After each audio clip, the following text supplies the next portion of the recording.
helping the economy and the environment at the same time. You can still find beauty along this stretch of wetlands in southern New Jersey, despite what it's been through.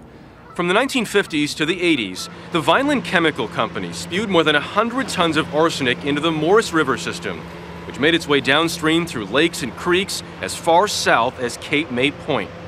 You're talking about pollution that starts here and stretches 40, 50 miles downstream? Easily. Community activist Jane Galetto watched the silent health hazard unfold.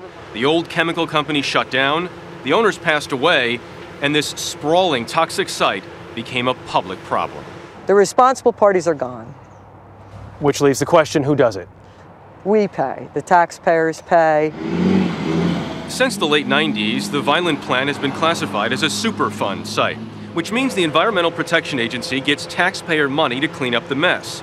But considering the scope of the damage, the $9.5 million a year they received meant slow progress. I think we've already talked about how they're going to... Now, the EPA says the economic stimulus will provide a booster shot of up to $25 million more to speed up the cleanup and, as a bonus, add up to 50 jobs. How important is the stimulus money for you? It's very important. We're hoping to actually perhaps double the amount of staff that we have here and expedite this project by as much as 2 years. It beats the alternative of just leaving it alone and ignoring it as if it'll go away on its own, because it's not going to go away on its own. Okay.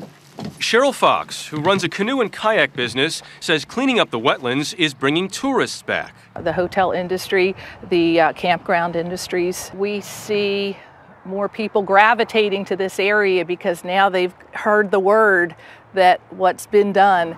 And for those who never left, it could mean a better place to raise a family.